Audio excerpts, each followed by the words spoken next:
What's going on, everybody? It's Matt the Lumberjack Landlord here with my good buddy Dion from Dion Talk. And we are here to talk about absolutely absurd, messy lease situations. Our good buddy Zoob is still traveling with his amazing wife. And we hope he and Olivia are having an absolute blast. But what we wanted to talk about today was just some massive issues with leases and tenants, how to manage those situations. And so, you know me, we like to jump right in. So, Dion, talk to me. Talk to me about what you're seeing in the messiness of leases, because it's been a lot the last 30 days for me. Well, what I guess it never ceases to amaze me, or I'm always going to be shocked, both at the same time. It's weird. I've sat with tenants doing lease signings, and I cover the things that are important to me that I want them to know as we're signing and initialing pages and things. And I've had some tenants take it and sit down and like read line by line by line and like they're joining the military or selling something really important. They are not committing to anything unless it's very clear in the lease.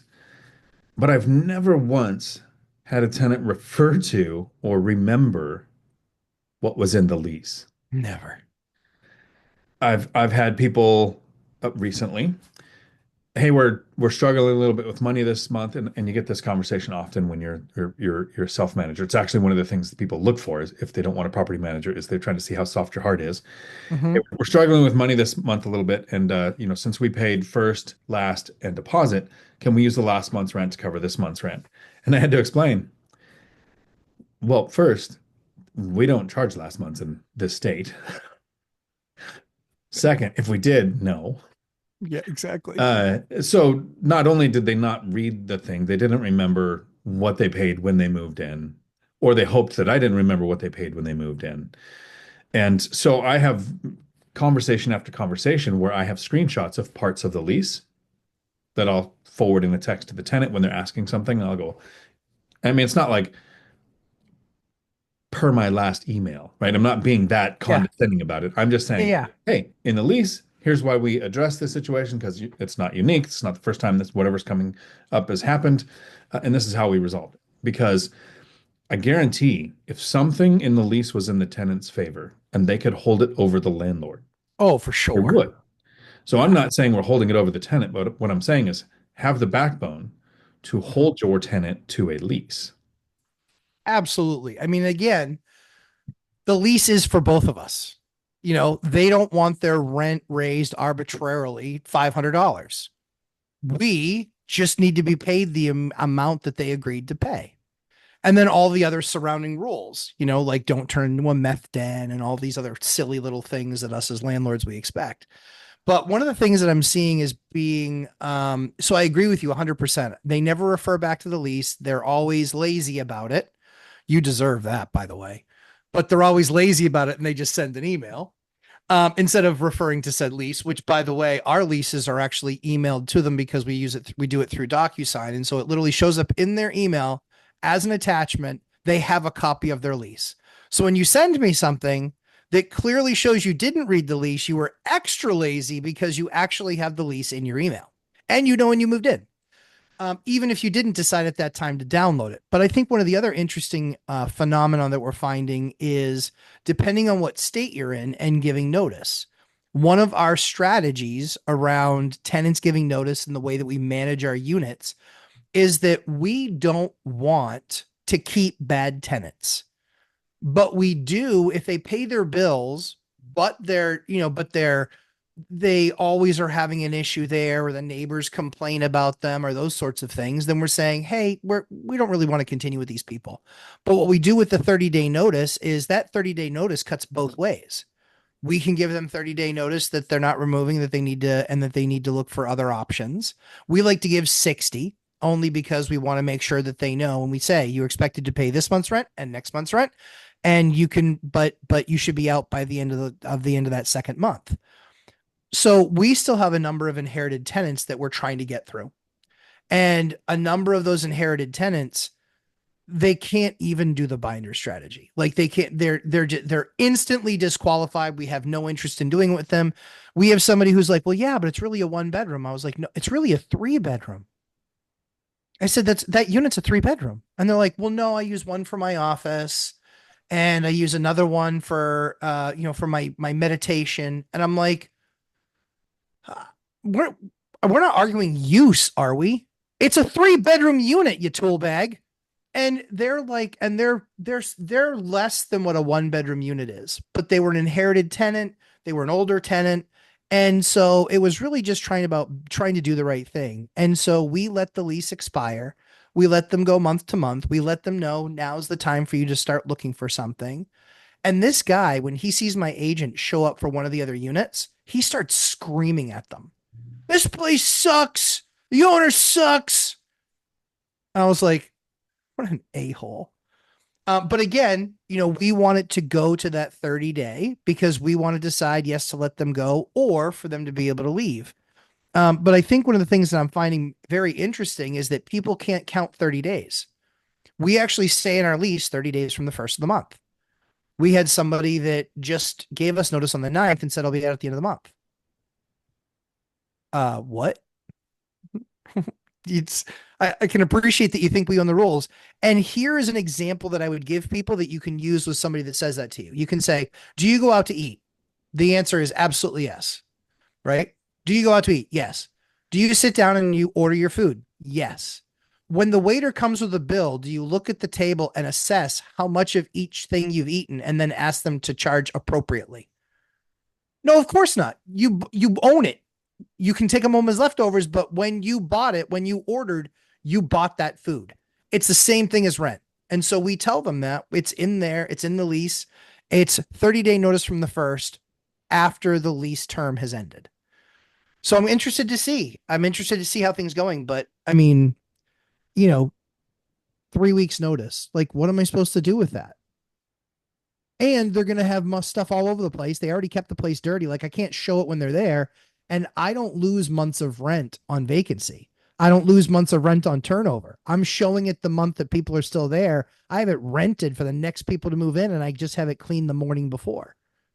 That's it. Thoughts? Most times my struggle is getting any work repairs done within the time from tenant moving out to tenant moving in. Sure. So I'm actually kind of shocked when like the conversation we had last night during the course call is sometimes somebody will have a unit vacant for 3 months. And I'm thinking that's a property manager that needs to go. Right. Absolutely fired. Um, so sometimes you had a tenant you kind of wanted to go month to month because you want them out of there. I do. When I sit with my tenants for lease renewal, I tell almost all my tenants, you shouldn't be renting. Right? You live in a duplex. You should buy a duplex, live in one side, rent out the other. Your living conditions wouldn't change. It would cost you a lot less to live there, and you'd own a property. If you ever want to do that, I'll introduce you to an agent. I'll introduce you to a lender. I'm trying to help people get on the property ladder. Of course. In over a decade, right? It's very rare. Three people now in over 10 years have purchased, and they've never purchased a duplex, they purchased houses. Sure. I want to have 12-month leases Yep. because my portfolio is so small. I'm not doing, creative loan products with my bank where Mm-hmm. with you work that out. I actually still have my lenders compete against each other, and I want to be bankable. Mm-hmm. They almost always say we want to see the majority of your leases have more than 3 months remaining on them. So month-to-month leases would really hurt me. But if I'm telling my tenants, hey, you shouldn't live here. You should be buying a house. It's very rare for them to do it. And once in a while, they'll actually come to me, okay, hey, how do I do this? So not only uh, do I know they're looking to buy a house, but we just re-signed their lease, and it isn't going to take them a year to buy it, right? So they're going to move out. Mm-hmm. So what I've done to go around that is first I expect it. I'm introducing them to the agent. I'm introducing them to the lender. I know what they're going to do. I sign a 1 year lease with the tenant and I tell them, Mm-hmm. look, I explain, I'm just transparent. I need the long lease so that I'm able to buy the next rental property. And they understand that. And I said, so here's what we'll do. This lease termination fee, which is normally just about a month's worth of rent, right? It's a Mm-hmm. round number just below whatever the rent is. So if the rent's 2,100, lease termination fee is 2,000. If the rent's 1,700, lease termination fee is 1,500. Never the same as the rent, so they don't think it's a last month's rent that they get to use against their last month, but it's just a lease termination fee. I'll say if you're planning on buying a house, what we'll do this year is we'll sign a year renewal and we'll make a lease termination fee $50. Mhm. So when you want to move out, the month you start closing on your house, you just basically break the lease. The worst case scenario is you send $50 to do that. I've never had a lender look at the lease and come back and go, why is the lease termination fee so small? I've never had an underwriter even notice that that was a I'm thing. sure they don't read their release. No, there's a turn. They just look at the lease and they go, what are the dates? What are the amounts? Okay, that checks the box, and on they go. It's entirely possible one might come back in the future and go, we don't accept this. But the odds of that are so small, and it's only one or two leases ever at a time that are that way because that's the tenant that said, yeah, we'd like to buy a house, and they want to see the majority of your leases with more than 3 months remaining. That's half, like 51% is Yeah, the majority.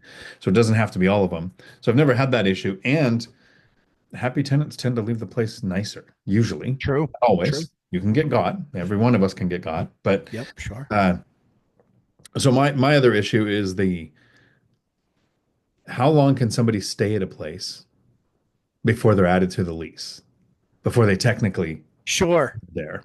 Sure. And I've got a ton of tenants where that's been an issue. I just the tenant next door says, yeah, there's like 6 people living there and it's a 2 bedroom place. I don't know why there's so many people. And they parked an RV out front. Now there's that many people there. And you have to go to the lease and send it to them and say, here's this is if they're more in my lease, it's broken down to if anybody's there more than 5 days, they have to be added to the lease. Hmm. And if somebody reached out and said, hey, somebody's visiting for 2 weeks from another state, sure, I probably wouldn't do Of anything. course. But they're there, the majority of the time they have to be added to the lease because in our state, to establish residency, all you have to do basically is have a toothbrush there. If you have a toothbrush at the place, you have established residency. So the shorter the time period that you can get somebody on the lease gives you the chance to run an eviction check, get a credit report, get Sure. contact, emergency contact info, work verify to where they work in case you do have to go after them. So what you don't want is to be really vague during eviction, right? And eviction works even if you don't know who's living there because it just says all adults living at this address, you are being evicted. But it goes much smoother if you have the information that you need to get those people added to the lease. And for me, I don't know what I'm doing wrong, but it seems to be a recurring issue. I think it's just humans, maybe. It's really just people. We see the same thing. What we started doing was lease violating people. Just because what we found was in that scenario, right, where it's 2 bedroom. I don't know how expensive your water and sewer is where you are, but where we are, it's very expensive. Like you can be talking about a typical duplex is $300 a month in water and sewer. It could be, especially some of the ones with bigger bedroom count. And so that's one of the things that we actually have to keep an eye on, where we can see on every single property, we can see a multi because it gets billed quarterly. We can see a quarterly or per billing what the costs were. And we expect to see a little bit of deviation, a little bit up and down. We expect to see that. But we saw a couple where it was outrageous. Like it went from we had like a $600 water bill to I think it was like 1,014. And so we're like, I said to our handyman, I said, hey, just go over and check out all the toilets that nothing's running and make sure that nothing's dripping in the basement. Like, let's just do the quick walkthrough. So he does the quick walkthrough. He goes, nope, no issues. He goes, there's a lot more stuff here. And I go, interesting, because people bring stuff. And so we basically asked, and they were like, "Oh yeah, I have my boyfriend move in." And I'm like, "Oh, okay, that sounds good. He needs to be added to the lease. I need to do a credit check, and also your rent's going to go up because we assess the rent based on the number of people and the number of bedrooms in the unit. I can't charge you the same amount. So we have Section 8 as an example, where we have a 4 bedroom, but I'll tell the case manager we need to charge more. And she'll say, why do you need to charge more? Because she has 6 kids. It's a 4 bedroom with 6 kids. We expect 4 adults or a mom and dad and 3 kids. We don't expect 6 kids. 6 kids is that much more water, that much more sewer, that much more wear and tear. So we've actually negotiated with Section 8 to get a little bit more money when they have more kids. And it was just a conversation. We know that we've had a couple students in the course do that as well, but man, it's crazy. The high number of people thing always gets me, because that just tends to grow. And then the other thing is the notice. And then the other thing that we also see is pets. Where they'll just, you're just like show up and you're like, oh, did you get a dog? Yeah, that's Sparky. Awesome. Sparky needs to get added to the lease. It's not on the lease. And we only require that you have insurance if you have a dog, because if that dog bites somebody, you need to get charged. Do you see the pet thing as well? Yeah, so I know a lot of landlords who just don't allow pets. And I think to me that makes a headache. First, you can't charge as much rent, not just the pet rent, but when you allow pets, there's a smaller number of units available that do.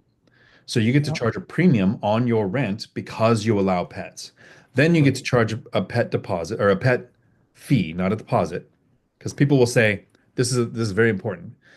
Uh, you can void an entire lease with this sentence: non-refundable pet deposit. Makes the Absolutely. entire lease void because it's not legal terminology. By definition, a deposit is refundable. To say something is 100%. non-refundable, and then in your lease somewhere, there's something that says severability. No part of this lease is not enacted, meaning the whole lease is void because you're using not legal terminology. So you need Correct. a non-refundable pet fee and then pet rent. And if you do a pet deposit, that means it's refundable. If there's no damage, you give it back. Uh, and so some people just say, "Oh, why don't I allow pets?" Okay, so you lose a large chunk of potential tenants. And almost all of my damage, I've had one pet damage and it cost less than $200. It was like the trim around a door. Uh, I've had tens of thousands of dollars in kid damage, right? So I wish we could legally discriminate. I do some legal discrimination. I specifically don't target good school districts because I don't want families with kids. If I ever do a major repair, I'll take out bathtubs, put in walk-in showers, less likely to get kids, right? So Agreed. I think those kind of things. But when it comes to the pet thing, and I do rent to families with kids before somebody sues me, I'm Exactly. just saying I just don't want to. If you say I don't allow pets, then you just get all the people who show up with a completely fake, prints it Yep. off the internet, took 5 minutes to find it, That's right. emotional support animal, That's right. piece of paper that That's you right. then cannot charge pet fee, pet deposit, or That's right. pet rent or anything because it's a support animal. Uh, or you get the people who just hide it. That's right. Right, right. I don't want to dime them out, but my kids, when renting, have several times reached out and said, "Hey, can I bring my cat over for the weekend? We have an inspection coming." I'm like, "Oh, so you're lying and cheating with your freaking landlord? Why are you doing that? Don't do that." Uh, so you know your tenants are doing the same thing. If you have tenants Yeah. who say we're not allowed to have a lease, just drive by one time and look at the little cat holder things in the window, right? Hmm. So I allow pets to not have to deal with the lies, not have to deal with the ESA certificates, Hmm. to have a larger pool of tenants. And again, very rare to get the damage. Now, in the lease, it is required. Not only do you have to have renter's insurance, you have to have the pet covered on there and named in the lease. Um, and one of the ways to kind of get around the sneakiness of that is when you have a handyman going there, have an offline conversation with your handyman that, hey, when you go there to do something, you are also performing a sort of inspection for me. So here's the things I want you to check for. Hmm. Like your guy, there's just a bunch of more stuff there.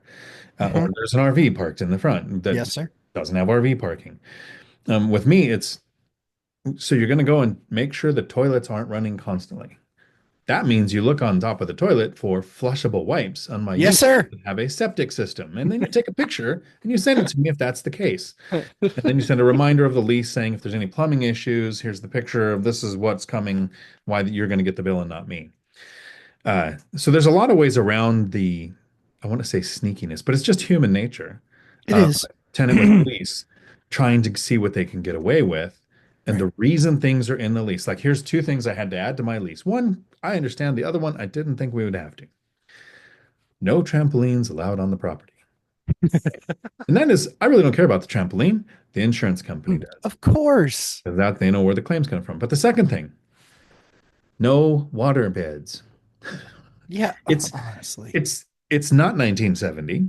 The joists aren't going to hold the thousands of pounds of water that a waterbed is. Uh, and I don't ever want to tell anybody the story of why that has to be in my leases. Yeah, yeah, exactly. I think it's I think if we could boil it down, it comes down to the biggest difference in society, which is the saying, I don't ask for permission, I ask for forgiveness. That has laid claim to, and I think that's one of the biggest changes societally that's happened in the last 40 years, is that people would always much rather ask for forgiveness than ask for permission. And it's completely the wrong way to do things. And most people never play the other game of myself in the tenant's shoes or a tenant trying to put themselves in a landlord's shoes. Well, how would I feel if somebody did this to my property?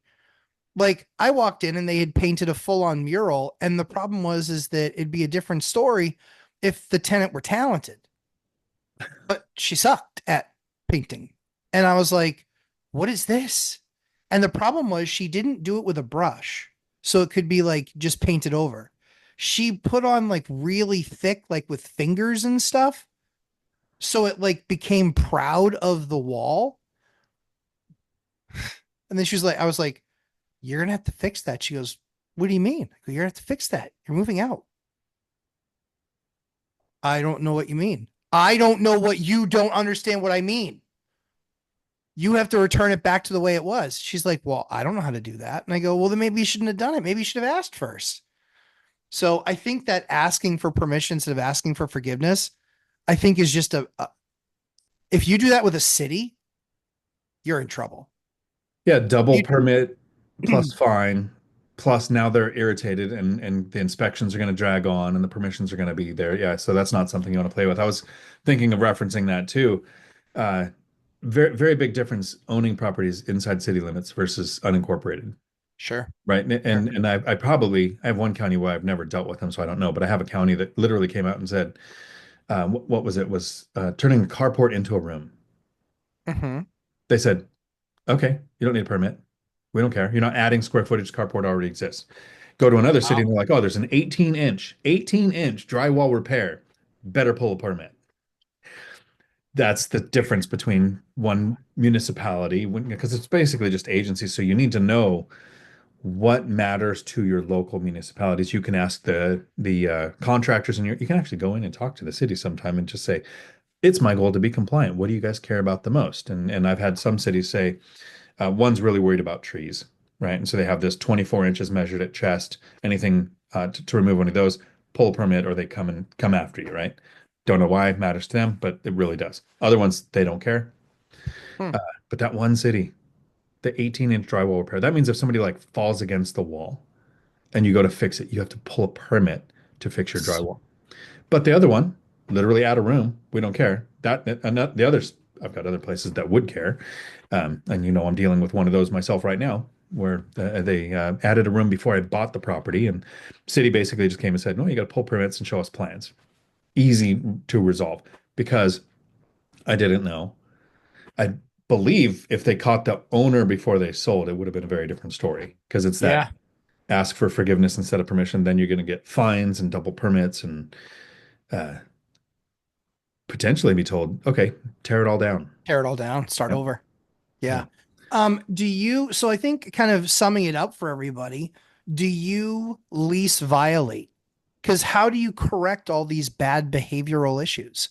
I think that I try not to start there, but what do you do? So some of my tenants watch my content, and I Yes. am transparent. I'll always just tell the truth. Doesn't matter. Sometimes they don't want to hear it. Like when I do the binder strategy, I teach people here's how the binder strategy works. I've had tenants watch it and go, "That's absolutely right. I'm happy that the rent went up, and I'm still getting a deal. I understand." So I'm like, I put it Absolutely. out there. When I talk with tenants, there are some people who say, "Well, I want to tell them I'm the property manager, so they don't think I'm the owner because I'm the bad guy or the whatever." What I'll do is I'll say any major decisions that aren't addressed in the lease, I have to check with my partners. Right now, that partners could be you and Zuber, who we don't own properties together, but I trust your judgment. You're like a partner to me in investing. I would come Mhm. to you and say, "Hey, do you think this is reasonable if a tenant asks for this?" You would tell me yes or no.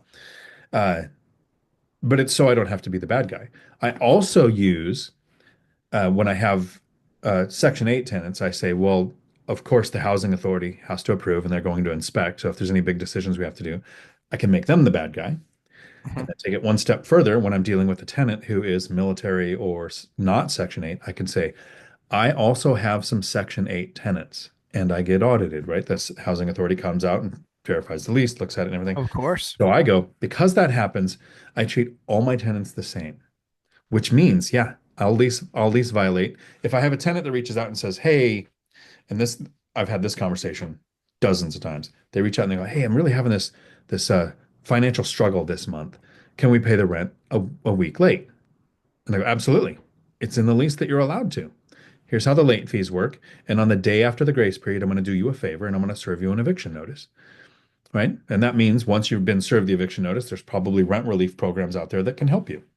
Never do that on purpose with a tenant. Never tell the tenant, hey, why don't we evict you so you can go get assistance? That would be fraud. But if a tenant is Right. asking if they can pay late, I remind them, yeah, the day it's after the grace period, here's your eviction notice.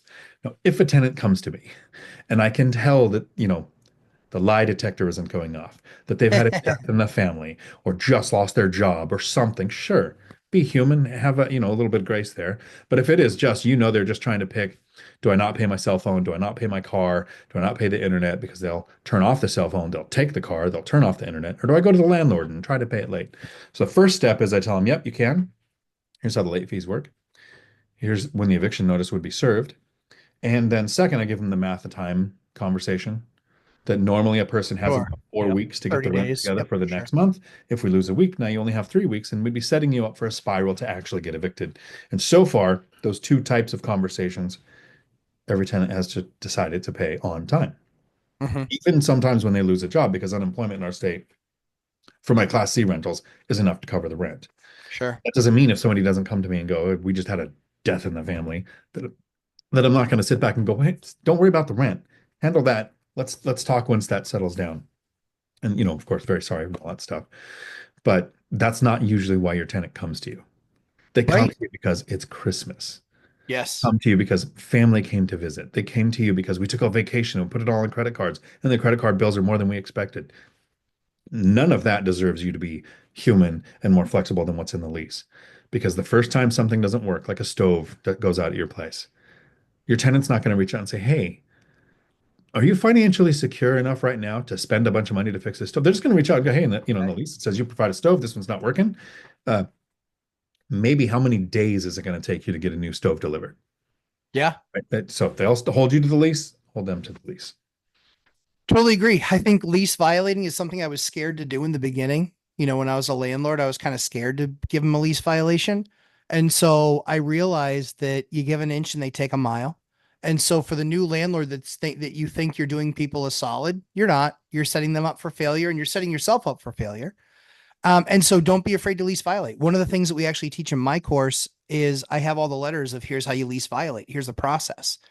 And for a lot of states, it's very simple. It's, you basically post it. And in my lease, that we have, and in many cases in the state, in our state, it actually is said if you pay late rent late 3 times, that's evictable. And so we can then just follow that path. So understand what your state laws are, but don't be afraid to lease violate. It is really important that they recognize that there are rules and that the rules are enforceable. Because if you don't do that, they will literally do whatever they want. And very often, here's what I can tell you. Do you know what the number one reason is that I'm able to buy a property when I do something off market? The number one reason, we couldn't afford the place anymore. It just needs a bunch of repairs and we couldn't afford it. Why is that? It's because they weren't doing the binder strategy. They didn't It's rent the because rent. Yep. they didn't so that's part of it. Another piece is that they would have 2 bedroom units that are full of 4, 5, and 6 people. And so their expenses got completely out of hand. That could have been nipped in the bud. And so and then you end up, going with, lower quality contractors because that's all you can afford. You're just looking for a warm body to do something. And then your building eventually ends up with, enough, squint in its mint approach. If you just squint real hard, it looks good. Well, I don't want to have to squint in my repairs and see if they look good. So all of those things are setting yourself up to get blown up. And so the most important thing is early and often, You lease violate, you make sure you have open communication with the tenant. And I do recommend that you don't do it over a phone call.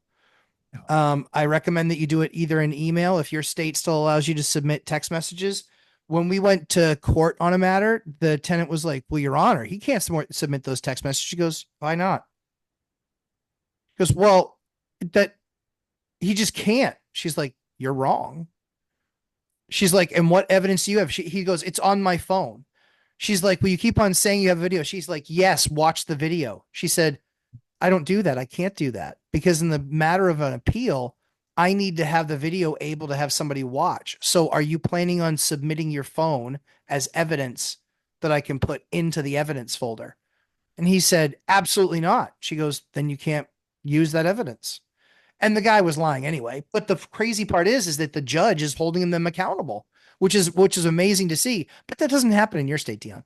But in my state, they were We've all. got a couple of counties. Remember, we have a blue county and then we have a That's red true. state. That's true. Thurston We don't. County, 14 day, you're done. Yeah. And that's a beautiful thing, right? Like the fact that the judge is literally calling them out and going, "Yeah, they can submit the text messages, they can submit. And if you want to leave me that video, did you prepare? Did you give me a stick that I can put it on? Anything? No. So yeah, you want to leave your phone, fine." So I think my biggest takeaway with any of this stuff is don't be afraid to lease violate. That cost me a lot of money early on in the game. And obviously the binder strategy works and you try and stay ahead of it. And then if you're going to go the different route of, letting 30 days and letting that expire and then being the one to then do the remedy with them, that works for me, but you have to find what that sweet spot is because as a landlord, there's not a lot of margin there to play with. And if you get another two people in adding water and sewer to the mix and this, that, and the other, like you could literally be working for free. Yeah, with the lease violation, treat it like a business, Yep. right? You can have conversation with tenants. Anything over the phone that you say over the phone isn't admissible. It isn't Mhm. going to work. In some states, texts are allowed, some aren't, but in almost all True. emails are admissible in court. Yep. So anytime I've done a lease violation or a notice to correct, it's email Yep. and then go online and print out a notice of service. So you don't Yep. have to hire a service company, but have an adult. Now, it's legal for you to serve your tenants, but I go a step farther to make it more real for the tenants that they got the notice, but then there's a sheet there saying this was served by an uninterested third party who doesn't own the property and isn't me and isn't in my family. It gets the attention of the tenant and lets them know that, yeah, like I said earlier, the tenant will hold you to the lease. It absolutely makes sense that you hold the tenant to the lease. And it isn't always, hey, here's the lease violation you did. You have to get evicted. It's here's the lease violation you have. Correct the issue. Yeah. If you've had a tenant back deck, porch, whatever you call it in your area, Yep. completely piled up with debris and it's creating a rodent problem for the neighbor tenant. Yep. Here's the lease violation. Get this fixed. If they do, great. If they don't, yeah, that's a get rid of them kind of problem. But a lot of times, and I'm trying to think, so I've never been through an eviction. I've done many lease violations on trying to think of what my biggest ones are. Get the trampoline out of here. It's in the Yep. lease. Had that a couple times. Uh, I'm sure I've had several. I know I've done several services because this is what I've done. And I learned this being a single parent. When I was a single parent, I always had to have this list of friends who I've watched their kids Uh-huh. or taken their kids to gymnastics or to the sporting thing or whatever, so that when I'm on a 24-hour stakeout, I can just call and go, hey, this kid needs to go here. The longer the list, right? So as an investor, I don't think people realize what an opportunity it is when you get to help somebody. It is for Right. sure. When Michelle reaches out and says, "Hey, can you help run the numbers on this?" or "Come and look at my duplex," or Curtis calls and says, "Hey, what upgrades would you do in here?" and I can go and actually look at his thing.